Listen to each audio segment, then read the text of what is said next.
Abram comigo as suas Bíblias no segundo livro dos Reis, no capítulo de número 4. É uma história por demais conhecida de todos nós. Nossa oração é que o Senhor possa fazer renovar em nossa mente a sua palavra e sejamos por ela alimentados. Livro de 2 Reis, capítulo número 4, nós faremos a leitura do versículo 1 ao versículo de número 7.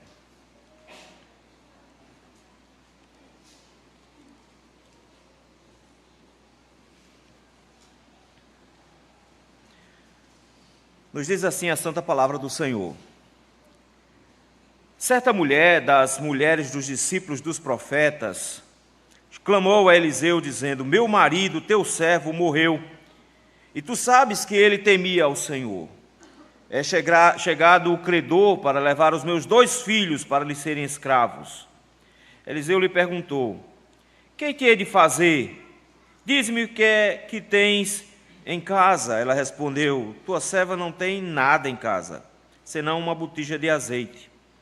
Então disse ele: vai, pede emprestadas vasilhas a todos os teus vizinhos, vasilhas vazias, não poucas.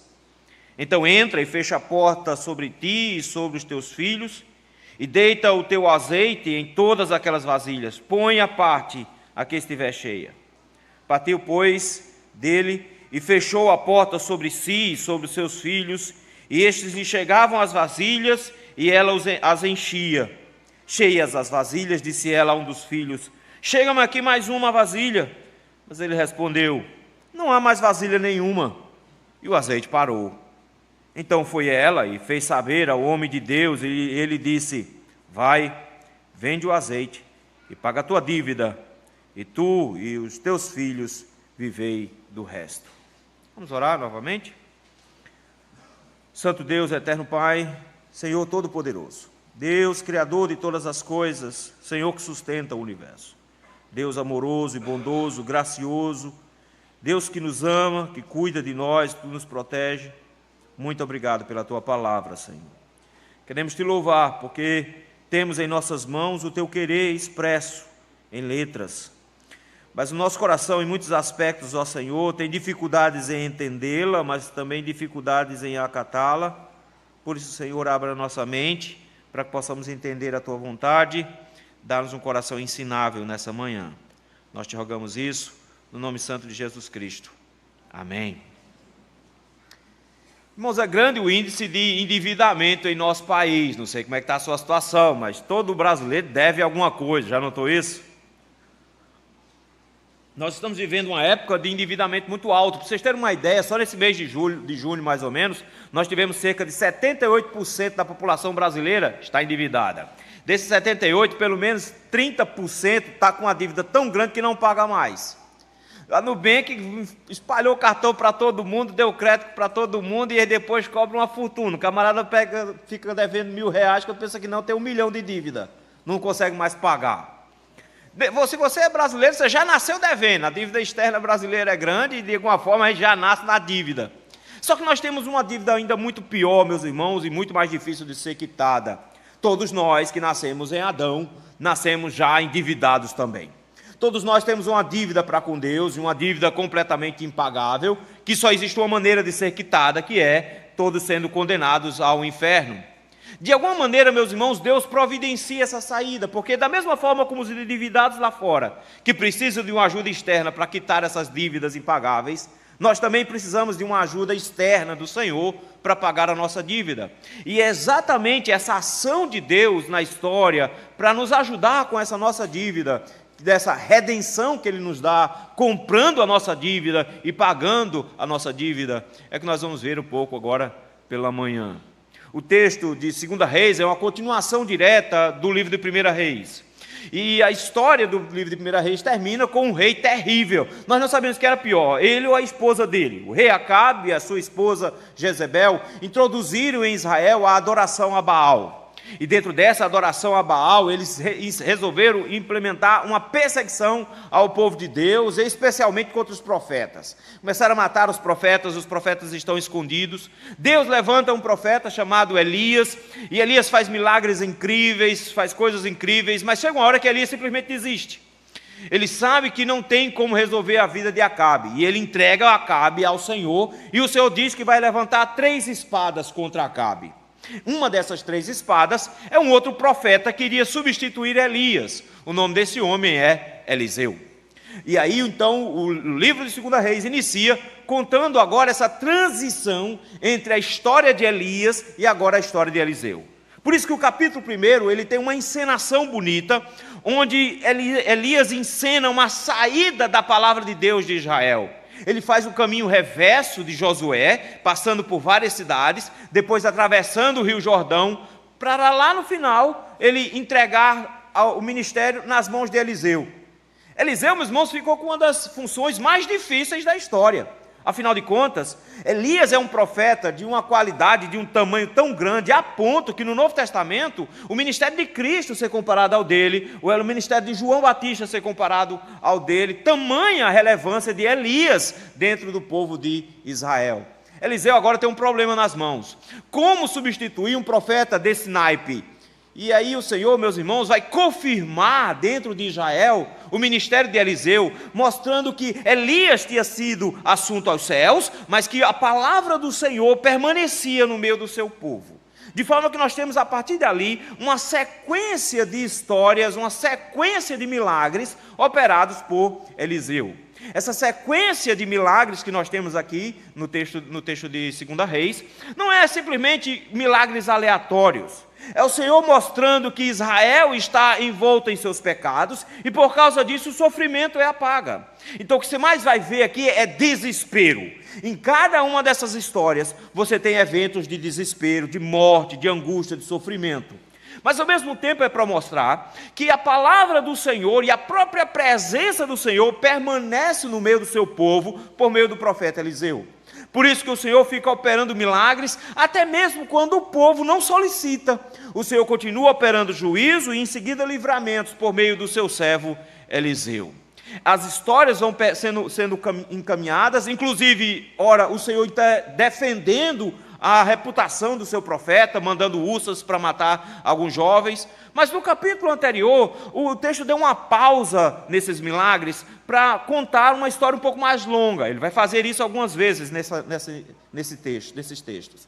Ele vai contar a história de uma guerra que, de repente, Israel e Judá resolveram se juntar para guerrear contra Moabe e deu tudo errado. Na verdade, eles fizeram um plano, que a tentativa deles era surpreender Moabe, mas vejam só, eles resolveram passar com um exército inteiro por meio de um deserto. O problema é que quando eles chegam no deserto, eles têm uma dificuldade, que é faltou água. E eles agora estavam com um problema que, além dos soldados não terem água, os animais que eles levavam também não tinham água, e eles estavam para perder a guerra por uma falha de estratégia. Pelas providências do Senhor, no meio do nada, aparece o profeta Eliseu. E o Senhor resolve trazer livramento. E o livramento do Senhor foi coisa fantástica. Eles deveriam cavar os buracos, o Senhor enche esses buracos de água com chuva, para de alguma maneira já providenciar o suprimento do exército. Mas não só isso, o Senhor deu o livramento, a forma que venceu. O Senhor não só trouxe água para o exército, mas venceu o exército de Moabe. Por isso o capítulo termina com essa batalha sendo vencida. Mas ao contrário do que se espera no capítulo anterior, de uma história triunfante, a história final é horrível. Porque eles vão para a batalha e eles cercam a cidade, o rei está preso na cidade, e a história termina de uma forma até estranha, dizendo que o rei, no seu desespero, resolveu sacrificar o próprio filho em cima do muro da cidade, sacrificar o seu próprio filho ao seu Deus, na esperança de ser livre do ataque de Israel. Isso foi tão escandaloso para Israel, que o texto termina no capítulo 3, dizendo que todo mundo foi para casa. A guerra acabou ali, não fazia mais sentido. Um filho tinha sido morto a um Deus estranho para eles se livrarem do cerco. O texto que se inicia agora no capítulo 4 faz exatamente o oposto. Porque enquanto nós temos no final do capítulo 3 um homem sacrificando um filho por causa do seu Deus, aqui nesse capítulo nós temos o Deus salvando o filho de alguém que estava em situação difícil. As histórias de Eliseu e de Elias se confundem justamente porque ele resolve usar inclusive termos e expressões. E aí nos lembra, por exemplo, a viúva lá de Serepta, quando ele multiplicou o azeite. Essa história aqui é um pouquinho diferente, mas mostra, meus irmãos, da mesma maneira, a intervenção do Senhor, de como o Senhor intervém no meio da história, e nessa intervenção ele produz redenção. E é isso que eu gostaria de ver com os irmãos hoje pela manhã. 3 verdades sobre o agir de Deus na história, providenciando redenção. A primeira verdade, meus irmãos, está aí nos versículos 1 e 2. É a verdade de que a crise revela a nossa insuficiência. O texto começa, meus irmãos, a história, mas como são histórias rápidas, histórias curtas, o autor do livro de 2 Reis não se preocupa em nos dar detalhes. Vejam, você não tem basicamente nada. Você não tem, como é o nome da mulher? Não sei o nome da mulher. Como é o nome do menino? Não sei o nome do menino. Como é o nome do marido dela? Nós não sabemos. Gente, a gente não sabe nem como é que o marido dela morreu. E isso deixa a gente aperreado, porque a gente fica agoniado. Já imaginou quando você abre lá o Facebook, o Instagram e está lá, luto? A gente já fica agoniado. Imediatamente a gente pergunta, quem morreu? Não é? Porque a gente precisa de mais informação. Foi fulano que morreu. Morreu de quê? Pelo amor de Deus, diga a história inteira. Conte logo a história, a gente precisa saber de quem morreu. A gente fica agoniado com essas histórias assim, que não contam tudo, notou? E a gente fica agoniado aqui também, porque ele não diz nada. Ele só diz, a mulher ficou viúva. A mulher ficou viúva.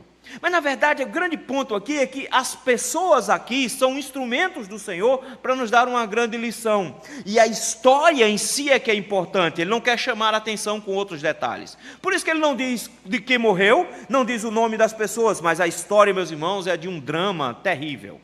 Primeira coisa que o texto nos diz: certa mulher, das mulheres dos discípulos dos profetas.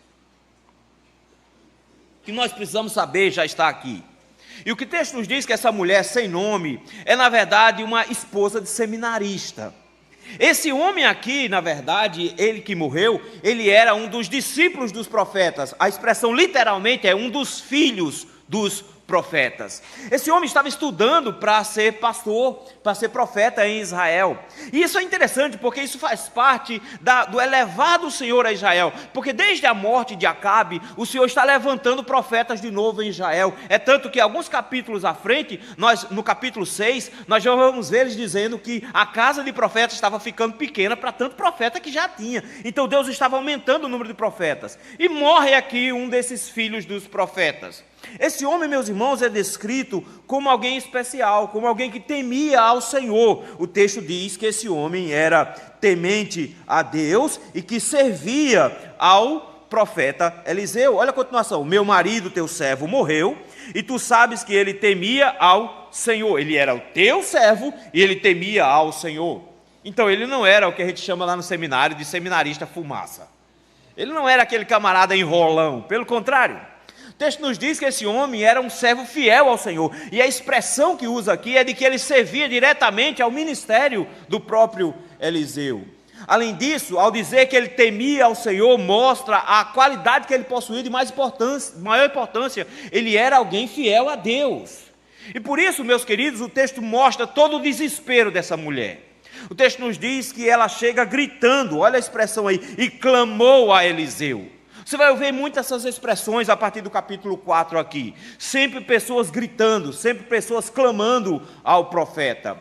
E ela clama ao profeta de uma forma muito profunda, dizendo: o meu marido morreu, o meu marido, e ele era teu servo, e ele morreu, ele temia ao Senhor, e ele morreu. Muitos olham para esse texto aqui e dizem: está vendo, isso aqui está ensinando que todos nós temos que nos precaver financeiramente e que é uma coisa importante os homens serem responsáveis por guardar um pezinho de meia para as esposas quando eles morrerem. Aí eu acho que o texto está querendo ensinar sobre finanças, mas o texto não está ensinando sobre isso. Porque essa mulher, meus irmãos, não tem nenhuma pretensão financeira com relação ao profeta. Ela não chega simplesmente para o profeta e dizer: profeta, meu marido morreu, cadê o FAP? Quem não sabe o que é o FAP? É o Fundo de Amparo Pastoral, que os conselhos guardam lá para os pastores, quando não tem mais jeito, aí entrega o FAP para eles e pronto, está dispensado. Cadê o FAP? Cadê o FAP do meu marido? Porque a situação lá em casa está complicada. Ela não pretende dar uma proposta a ele, está vendo? Ela não chega com a saída para ele: olha, profeta, arranja um jeitinho aqui. Ele diz: não, eu tenho um problema que não dá para solucionar. O problema é que o marido dela, quando faleceu, deixou dívidas. Ele estava provavelmente quitando essas dívidas, mas com o falecimento dele, a situação dela ficou insuportável. Ficou insuportável, meus irmãos, porque naquela época, a mulher ficar viúva era simplesmente ser exposta a golpes o tempo inteiro. Porque as palavras dos homens tinham um poder muito grande. Então, quando a mulher ficava viúva, chegava um cabo e dizia: olha, eu comprei a casa do teu marido antes dele morrer. E ela vai fazer o quê? Ela tem que entregar a casa, porque ela não tinha nem sequer como recorrer à justiça, porque ela não tinha um representante legal, o seu marido, para recorrer na justiça, para dizer: esse cara está mentindo, ele não vendeu a casa, coisíssima nenhuma. A palavra desse homem valia mais do que a dela, então ela perdia tudo. Então, no geral, eram saqueadas as posses de uma viúva. Além disso, meus irmãos, o texto nos diz que ela está com um segundo problema, que porque ela tem dívidas, ela precisa quitar essas dívidas. E o texto nos diz que ela chega até o profeta e diz: é chegado um credor para levar meus 2 filhos para serem escravos. Esse é o problema dela. Ela não está simplesmente dizendo: olha, eu estou com problemas financeiros, eu queria uma cesta básica da igreja. Ela está dizendo: eu estou com um problema insolúvel, a minha situação é muito difícil. Porque essa mulher, que agora é viúva, ela não tem como se sustentar, mas para piorar, ela perdeu agora toda a possibilidade de sustento futuro. Porque os filhos dela serão levados como escravos. Naquela época, meus irmãos, não existia Serasa. Não tem esse negócio de ficar devendo e esperar 5 anos e o seu nome sai do Serasa. Não tem como você fazer isso. Não tinha como você simplesmente dizer: não, estou com o nome sujo, mas se vira para... Aí eu não estou nem ligando. Devo, não nego. Não pago de jeito nenhum. O ditado mudou um pouquinho hoje em dia. E aí, meus irmãos, o que ela está dizendo é: eu vou ter que pagar. E a forma de pagar é terrível.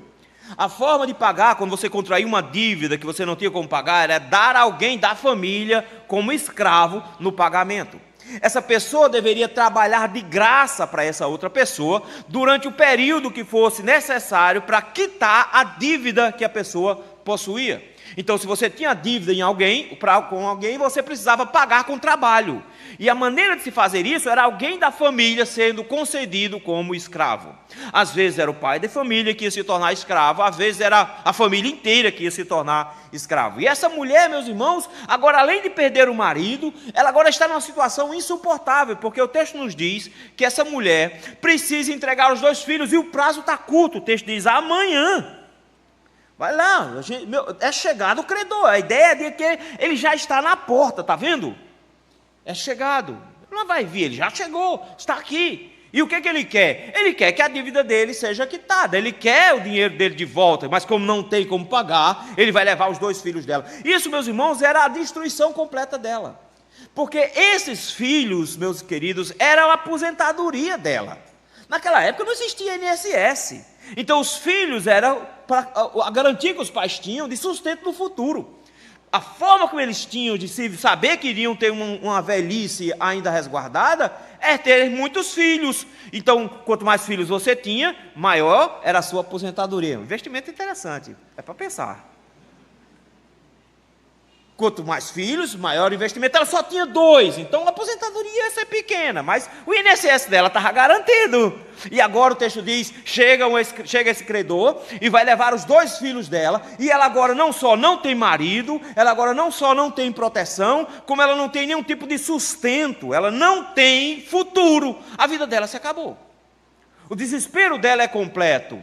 Ela perdeu absolutamente tudo. Ela perdeu uma perspectiva do presente, de proteção e de cuidado. Ela perdeu, inclusive, uma perspectiva de futuro, de proteção e de cuidado. Por isso, o que é que ela tem que fazer? Ela não tem para onde correr. Ela não tem saída. O texto diz que ela procura a única pessoa que é possível ser procurada. Ela procura o profeta. E aí nós descobrimos que esse homem, que esse seminarista, não é um fracassado. Porque a gente olha para esse texto e diz: que homem desorganizado. Ele deveria ter pelo menos colocado um dinheirinho na poupança, quem sabe, pagar um seguro, alguma coisa assim, não é? Seguro de vida, morria, estava garantido. Esse homem deveria ter tido alguma precaução, quem sabe, organizar a família. Por que não pensa no futuro? Na verdade, meus irmãos, esse homem fez o melhor investimento da vida dele. ele ensinou a fé em Deus, ele ensinou a fé no Deus de Israel para a sua família, de forma que no momento difícil, olhe para onde essa mulher corre para os pés do Senhor, ela corre para buscar o profeta, ela corre para buscar aquele que representa o Senhor dentro de Israel, ela clama ao profeta do Senhor. Ele fez o melhor investimento, ele investiu na fé da sua família. Ela chega ao profeta clamando, dizendo: o meu marido morreu, meu marido era teu servo, meu marido temia ao Senhor, mas agora eu estou com um credor batendo na minha porta, ele vai levar os meus 2 filhos, eles vão se tornar escravos, além da escravidão que eles vão enfrentar, eu vou ficar completamente desamparada, a minha situação é impossível de ser resolvida. Eu acho interessante a forma como o profeta tenta resolver no versículo número 2. Porque ele dizia: não, meu filho, se preocupe não, eu já chamei uma vez, vieram as onças e comeram os meninos ali atrás. Gente, eu só preciso dizer, olha, cai um raio na cabeça dele, então está resolvido, que defunto não cobra dívida. Então é muito fácil, a gente resolve isso. Não, mas ele faz uma coisa interessante. Versículo número 2, meus irmãos, ele chega para ele e diz: o que é que eu faço por você? O que é que eu tenho para fazer por você? Vamos fazer o seguinte: o que é que você tem em casa? A pergunta, meus irmãos, é pertinente. Ele quer ter um ponto de partida para resolver o problema dela. Porque às vezes o desespero faz com que a gente tenha a solução perto, mas a gente não enxerga. Então ele tenta colocar as cartas em cima da mesa, as coisas às claras. Ele diz: o que é que você tem em casa? Como é que as coisas estão funcionando? O que é que você tem para te ajudar? Vamos ver aqui o que é que a gente pode orientar na sua condução de casa. O problema, meus irmãos, é a resposta dela. A pergunta dele é: o que é que você tem em casa? E ela diz: tem nada. Não tem nada. Ela não tem absolutamente nenhuma condição. Ah, pastor, mas ela disse que tem. Ela disse que tem uma botija de azeite. Ela tem alguma coisa. Então ela não disse que não tem. Não, meu irmão, ela não tem nada. O texto diz, quando ela diz que não tem nada, ela está dizendo: eu não tenho nada que possa ser usado. Não há nada que seja. Ah, pastor, mas e a botija de azeite? Meu querido, você chega em casa, na sua casa, não tem nada, só tem uma xícara de óleo lá no seu armário. Você faz o quê? Toma e tem uma diarreia. Tem mais nada para fazer, tem? Então ela diz: eu não tenho nada. Não tenho nada. Eu sei, tem um pouquinho de azeite em casa, mas o que é um pouquinho de azeite quando você tem uma dívida a ponto que os seus filhos vão ser levados escravos? Eu não tenho absolutamente nada. Eu não tenho nada em casa. Queridos, isso mostra uma realidade dela, mas também mostra a minha e a sua realidade também. Porque todos nós, quando nos aproximamos diante de Deus, temos o mesmo problema que ela. Porque da mesma forma um homem chamado Adão pecou, e quando ele pecou nos colocou numa situação de dívida tão grande, mas tão grande, que é necessário um inferno inteiro, de uma eternidade inteira, para pagar a dívida que ele nos adquiriu.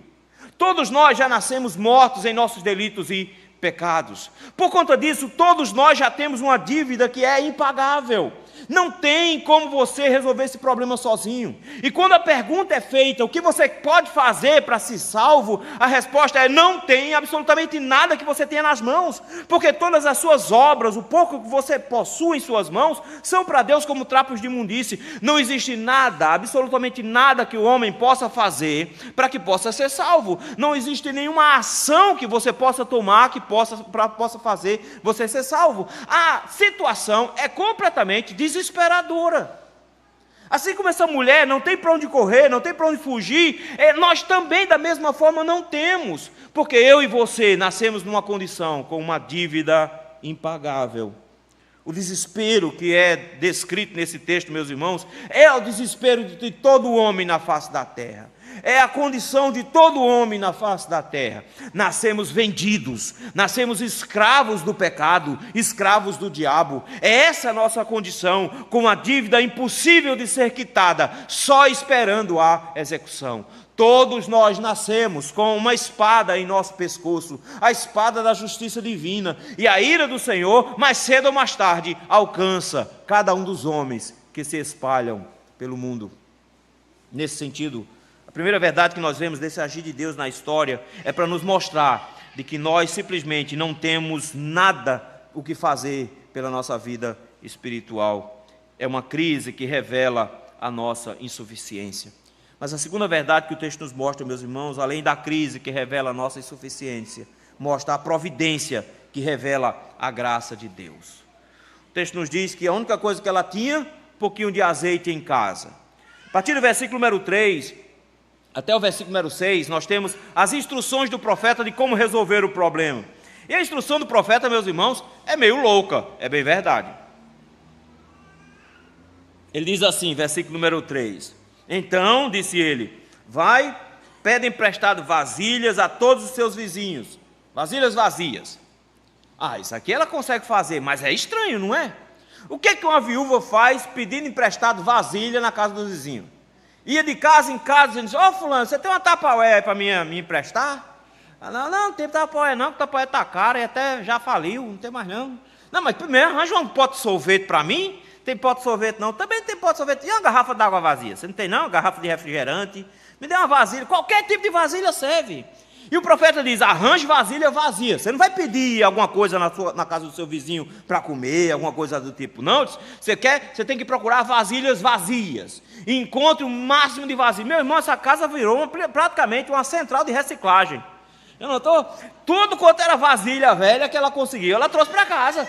Saiu juntando aquele monte de vasilha, e ele disse mais, olha o final do versículo 3, arranje algumas vasilhas, não arranje pouca não, arranje muita vasilha, o máximo que você conseguir. Gente, ela perreou a cidade todinha. Já imaginou, sair de porta em porta, toda a casa ela passou dizendo, você tem uma vasilhazinha para me emprestar? A gente tem aqui metade de um caco aqui de uma coisa. Não, serve. Qualquer vasilha serve. Fica me lembrando muito antigamente como tinha aquelas que passavam pelas ruas, aqueles carros recolhendo panela, lembram? Aqui não tinha disso não. Lá no Sartão tinha.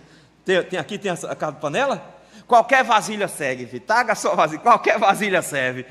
O negócio era ser de alumínio. Se trouxesse, gente, era tanto de caldeirão que mãe perdeu por causa disso. Não é brincadeira não. Qualquer vasilha serve. Ela estava desse jeito, qualquer vasilha serve. Me arranja uma vasilha aí. Ela tinha que juntar o máximo de vasilhas possível.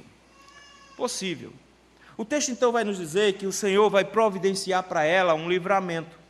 No versículo 4 ele diz, vá agora, junta essas vasilhas em casa, mas olha que coisa interessante, fecha a porta sobre ti e sobre os teus filhos. Ele está mostrando, meus irmãos, uma verdade bem simples aqui, milagres não produzem fé, e ele não precisava fazer milagre na rua, está vendo? Ele diz, vai acontecer um negócio especial, mas você precisa estar trancada, porque só quem pode ter acesso ao que vai acontecer é você e os seus filhos. Porque se milagre produzisse conversão, Acabe tinha se convertido, porque ele viu muito milagre, ele não se converteu, morreu na sua impiedade. Milagre não produz conversão. O próprio Jesus diz isso, que no milagre em Cafarnaum não produziu conversão. Por isso que o Senhor aqui não está querendo alarmar, está vendo? Não é para todo mundo saber, é uma coisa íntima, só entre ela e os filhos dela e Deus. Ela diz, entre na sua casa, tranca a porta. Tem uma coisa que tem que acontecer só entre vocês. E aí, meus irmãos, o que é que ele deveria fazer? Ela deveria montar uma central de produção de azeite. A central de produção de azeite funcionava basicamente com 3 funcionários. Tinha 2 funcionários servindo material e um funcionário despejando azeite. A fábrica dela funcionou bem simples. A ideia é, chega lá e você vai pegar o seu azeite, deita o azeite em todas aquelas vasilhas. E o profeta ainda, inclusive, diz como é que devia funcionar essa central de produção. Eles funcionam numa linha de produção. Um menino traz a vasilha vazia, o outro menino leva a vasilha cheia. É assim que deve funcionar. Então vocês vão fazendo um círculo, ele vai girando, um vai enchendo e vai levando. É assim que funciona. E foi assim que ela fez. O texto nos diz então que essa mulher partiu, versículo número 5, chegou em casa, fechou a porta de casa, pegou os filhos, organizou a central de produção de azeite, e o texto diz que os meninos chegavam com a vasilha vazia, ela ia enchendo a vasilha, e ia levando a vasilha cheia, o outro chegava com a vasilha vazia, e eles ficaram fazendo isso, e começou então uma produção incrível. O Senhor multiplicou o azeite. O Senhor já tinha feito isso antes. Lá com a viúva de Sarepta, o Senhor multiplicou azeite e farinha, e por isso o profeta junto com ela e o filho comeram por um tempão. Mas aqui, meus irmãos, tem um negócio especial. Aqui era quantas vasilhas tiver. Então, de alguma forma, dependia muito de quanto ela tinha conseguido acumular em matéria de vasilhames. Por isso que o texto diz que ela continua enchendo as vasilhas, e eles começaram a entrar naquele processo automático de uma empresa. Um traz a vasilha, enche a vasilha, tira a vasilha, traz a vasilha, e ela foi enchendo as vasilhas. O papel dela era só derramar dentro das vasilhas. Acontece que chegou uma hora, no versículo 6, que ela olha para o menino e diz, menino, traz outra, menino, traz outra. E eu acho interessante a expressão que o garoto usa. Cheias as vasilhas, disse ela a um dos filhos: chega-me aqui mais uma vasilha. Mas ele respondeu: não há mais vasilha nenhuma. Nosso texto em português não aparece muito, mas é a mesma expressão que ela usou quando o profeta perguntou: o que você tem em casa? E a resposta que ela deu foi: não tenho nada. A resposta que ele dá aqui é a mesma. Ele está dizendo: não tenho nada. Nós não temos mais vasilhas. Todas as vasilhas já estão cheias. Aí de novo alguns olham para aqui dizendo: essa mulher não teve fé suficiente. Porque se ela tivesse fé suficiente, ela teria arranjado mais vasilha. Então ela teve fé só para arranjar aquela quantidade de vasilha ali. Ela deveria ter um pouquinho mais de fé. Mas o texto não fala sobre, meus irmãos, a ausência de fé dessa mulher. Porque, nota, ela fez uma coisa que eu e você teríamos dificuldade: entrar dentro de casa, pegar um litrinho de azeite e ficar despejando litrinho de azeite num monte de vasilha vazia. Ela mostrou toda a fé que possuía. O texto não é sobre empreendimento. O texto é sobre a graça do Senhor que se manifesta na sua providência.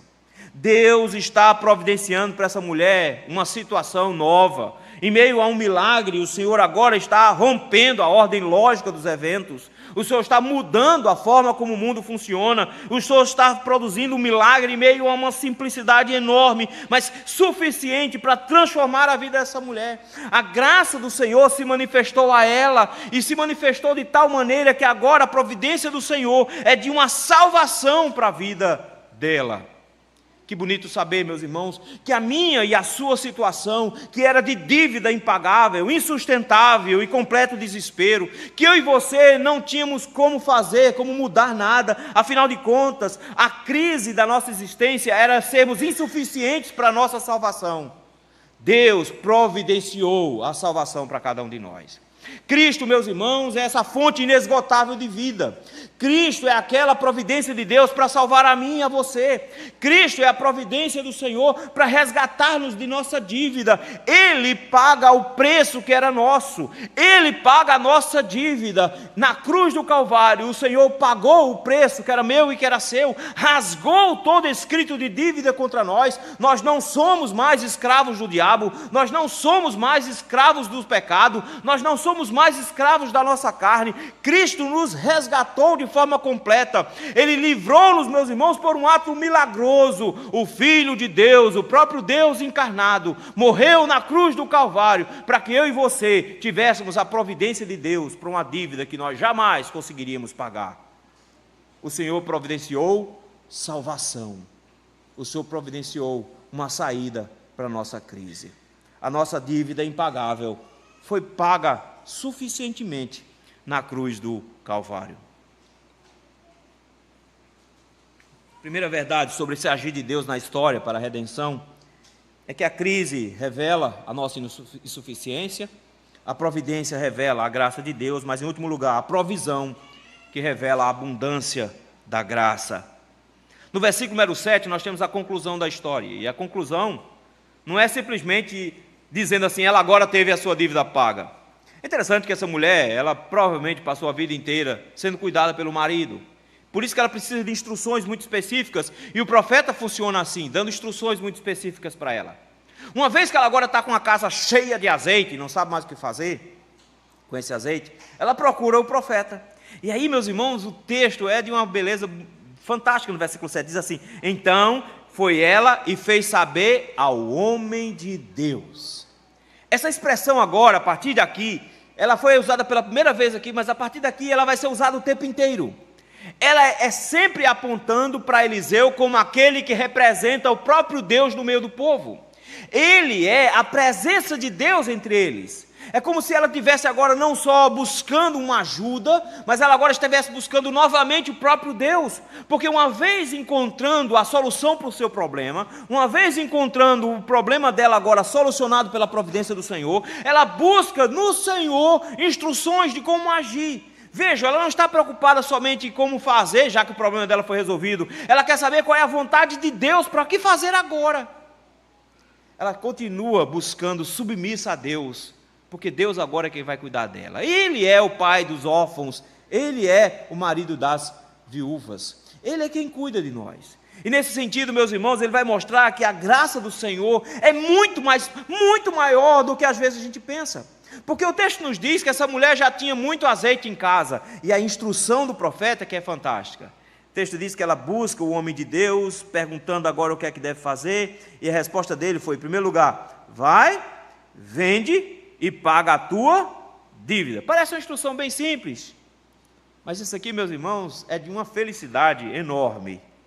Porque essa mulher simplesmente agora tem como pagar a sua dívida. Não é bom fazer isso? Tem coisa mais prazerosa do que isso? A última parcela do carro. Não é bom? Não é bom? Mas pior que a gente já paga a última parcela pensando em trocar de carro. Mas tudo bem. Pagar a última parcela, né? Beleza, não é? Pronto, quitei. Estou livre.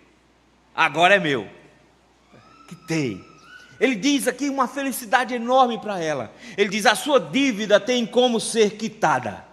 A sua dívida tem como ser paga. Deus providenciou, seus filhos não serão mais escravos. Imagina a felicidade dessa mãe. Ela acabou agora de solucionar o seu problema. Ela estava com 2 filhos para serem perdidos para a escravidão. Ela viu agora a sua vida sendo resgatada. Não, meu irmão, não foi simplesmente uma quantidade de azeite guardada. Ela agora tem a salvação da sua vida. Ela tem de volta os seus filhos. Ela tem alguém para cuidar dela. Ela tem alguém para protegê-la. Ela tem alguém para sustentá-la. Ela tem alguém para estar do lado dela. Ela não vai mais perder os filhos. Não é uma questão financeira de quanto ela tem, é dos filhos que ela não vai perder. A família dela não será desbaratada, os filhos dela não serão escravos.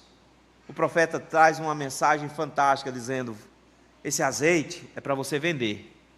Vá, venda e pague a sua dívida. Azeite era um negócio caro, era difícil de encontrar, não era tão simples assim. Essa mulher tem uma fortuna dentro de casa agora. E ela consegue vender esse material muito rápido, porque todo mundo comprava.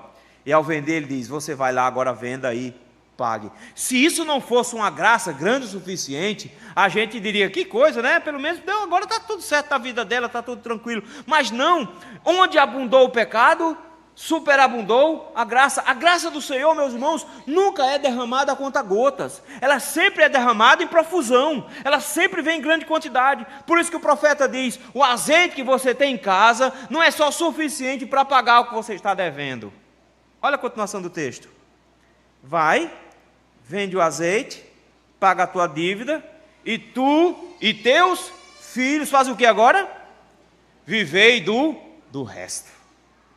Queridos, isso aqui é uma coisa incrível, porque ele está dizendo que o azeite que ela tinha juntado em casa não era só suficiente para pagar a dívida, para que os filhos dela não se tornassem escravos. Não, agora o azeite que você tem em casa é a poupança que o seu marido não fez, e ele vai ser substituído pelo Senhor. O Senhor trouxe provisão para a sua casa, de tal maneira que o resto da sua vida está seguro agora. Pelo resto da sua vida você tem um capital de giro, para o resto da sua vida você tem um negócio agora. Você agora vende azeite. E agora esse azeite que você tem em casa é suficiente para você viver, não só você, mas vive você e vive os seus filhos também. Vive a sua família também. O azeite que você guardou é para pagar a dívida, mas também é para vocês viverem a partir de agora. Ela não vai mais passar necessidade. Não foi só pagar uma dívida, foi nunca mais passar necessidade. Ela tem uma garantia muito maior. Já parou para pensar nisso? Não só ela tem uma dívida quitada, mas agora ela garantiu uma aposentadoria para o resto da sua vida, para ela e para os seus filhos. Você ficaria feliz com a notícia dessa? Você acha que a sua notícia é boa? Eita, já teve gente aqui que vai começar a orar a partir de agora já. Senhor, tem que pagar as contas, Senhor, e se puder me arranjar também. Meu irmão, não adianta ficar jogando na loteria não, que vai dar certo não. Mas eu e você somos alvos da mesma graça. Nós também. Porque, meus irmãos, o Senhor não fez o trabalho pela metade. Na providência de Deus, enviando seu Filho Jesus da cruz do Calvário, eu e você tivemos nossa dívida paga, mas não foi só isso que Ele fez. Nós precisamos nos lembrar disso. Porque muitas igrejas têm pregado por aí exatamente isso: Deus fez a sua parte da cruz, Ele já pagou a minha dívida, agora eu vou pagar o preço para ir para o céu. Como se Deus tivesse feito a metade do caminho e a outra metade você tivesse que percorrer sozinho. Como se o Senhor tivesse providenciado a salvação, mas não tivesse providenciado a maneira de você chegar no céu. E agora você tem que se esforçar, fazer a sua parte para ir para o céu. Tem até uma música que diz isso. Mas na verdade o que Cristo fez, meus irmãos, foi muito maior do que isso. Cristo fez não só o pagamento da nossa dívida, mas a aquisição de justiça eterna, para que eu e você pudéssemos ser salvos de forma completa. Gosto da imagem que Santo Agostinho usa para o pecado. Ele fala sobre pecar e não pecar usando a imagem de uma balança. Eu gosto de transformar a imagem da balança na imagem de uma conta corrente, que eu acho que funciona bem para a gente. Quando o Senhor criou Adão, deu para Adão uma conta corrente. E era basicamente para Adão poupar dinheiro. O que Adão deveria fazer era cumprir o mandamento do Senhor. Ele só tinha uma lei, gente, um mandamento só: não coma, só esse. Ele podia comer de tudo mais, menos do fruto do conhecimento do bem e do mal. Era isso que ele tinha que fazer. Se ele obedecesse ao Senhor, se ele fosse fiel ao Senhor, o Senhor iria adquirir justiça, e o Senhor colocaria a justiça nessa conta corrente dele. Então ele ficaria com o seu saldo positivo, e ele teria então vida eterna. Mas foi o que Adão fez. Adão não só não juntou nada na conta, mas ele ainda fez o seguinte: ele quebrou o mandamento. No momento que ele quebrou o mandamento, ele comeu todo o saldo que ele tinha, que ele podia ter guardado lá. Ele entrou no cheque especial. E o cheque especial de Adão, meu irmão, ficou num buraco, porque para pagar o cheque especial de Adão, precisa de uma eternidade inteira no inferno para pagar. É por isso que eu digo que tem um jeito de se salvar sem Jesus. Você faz assim: você morre, vai para o inferno, passa a eternidade lá, paga pelo pecado de Adão, aí depois você nasce de novo, não peca mais. Porque se você pecar uma vez só, você tem que voltar para o inferno para pagar por esse pecado. Então, você passa o resto da vida sem pecar mais nenhuma vez, e aí você consegue ir para o céu. O ruim, eu acho que é só a parte de voltar do inferno. Eu acho que isso vai dar um pouquinho mais de trabalho. Notou? É impossível. Está vendo? É impossível ser salvo. Mas existem dois aspectos da obediência de Cristo. Tem o que nós chamamos de obediência passiva e obediência ativa. Na obediência passiva, Cristo se entregou na cruz do Calvário e pagou a dívida de Adão.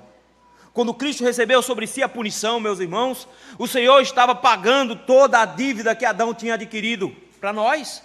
Que nós estávamos com essa dívida impagável nas mãos de Cristo, e Ele morre na cruz, sendo punido em nosso lugar. Quando Cristo morre na cruz, a sua conta é zerada. Quando Cristo morre na cruz, a sua vida é resolvida. Ele te salva do inferno, Ele livra você de uma condenação eterna. Mas não foi só isso que Ele fez. Ele viveu uma vida inteira de cumprimento da lei. Foi justo em todos os momentos. Ele fez cada uma das exigências que a lei o tinha. E no final das contas, ele adquiriu uma justiça eterna, de forma que ele não só zerou sua conta corrente, ele acrescentou um crédito tão alto, suficiente para você ter a vida eterna com ele. Por isso ele adquiriu para você salvação na cruz do Calvário e vida eterna na sua obediência. Você agora tem uma conta corrente espiritual superaftária. Você tem um valor dentro da sua conta corrente tão alto que a eternidade inteira será o suficiente para você gastar. Como essa mulher aqui, meus queridos, que não só teve uma dívida paga e a escravidão agora sumindo da sua existência, ela tem provisão para o resto da vida dela, ela e os filhos dela. Nós também temos provisão eterna na pessoa de Jesus Cristo. A graça do Senhor é muito maior. A graça do Senhor, meus irmãos, nos garante uma salvação completa, não pela metade, não só um pagamento de uma dívida, mas provisão de justiça eterna na pessoa de Jesus Cristo. Nós temos a certeza que seremos salvos, não porque nós podemos fazer alguma coisa, mas porque Cristo fez tudo por nós. Qual é a única coisa que eu preciso fazer aqui? A Bíblia nos diz: crê no Senhor Jesus Cristo e serás salvo tu e a tua casa. É uma provisão para você, e a provisão da graça é para os seus filhos também. A provisão da graça está estendida a todos, e o Senhor faz o trabalho completo, e a única coisa que você faz é abrir as mãos como um mendigo e receber a grande bênção que o Senhor adquiriu para cada um de nós. Nós temos, meus irmãos, aqui a providência do Senhor no que diz respeito à sua salvação e à minha. A história dessa mulher é a minha história e a sua história. Por isso nós somos, meus irmãos, levados a nos lembrar hoje: não nos gabemos das nossas justiças, não nos gabemos das nossas obras, não nos gabemos do que nós fazemos, porque o que nós fazemos não tem importância nenhuma para a nossa salvação. Precisamos nos lembrar de que nossa condição é de insuficiência total. Nós não temos qualidade alguma que nos garanta a salvação. Ou você acha que vai ser salvo só porque você é bonitinho e cheiroso? O Senhor não vai te salvar por causa disso. Porque todos nós nascemos mortos em nossos delitos e pecados. E no final das contas, a nossa dívida, ela só pode ser paga no inferno. E todos precisam que essa dívida seja paga. Por isso, a saída que o Senhor nos lembra hoje, que para alguns que já têm e outros que poderão ter, é a pessoa de Jesus Cristo. Cristo, meus irmãos, é aquele que paga a nossa dívida. Você não precisa fazer nada a não ser entregar a sua dívida ao Senhor. Você precisa confessar ao Senhor o seu pecado, dizer ao Senhor a sua desgraça, falar para Ele da sua miséria e dizer: Senhor, eu preciso da sua ajuda. Como essa mulher procura o profeta e o Senhor providencia a salvação, nós somos convidados hoje a procurar o Senhor Jesus Cristo, que é o único que pode suprir toda a nossa necessidade espiritual. Você é convidado hoje a se apresentar diante do Senhor, rogando graça e misericórdia a Ele, porque Ele é o único que pode se salvar. Abandone todas as suas expectativas de que algo que você faça possa ser suficiente para a sua salvação. Agarre-se como um miserável à presença de Cristo e rogue a Ele o perdão da sua dívida, porque Ele pagou.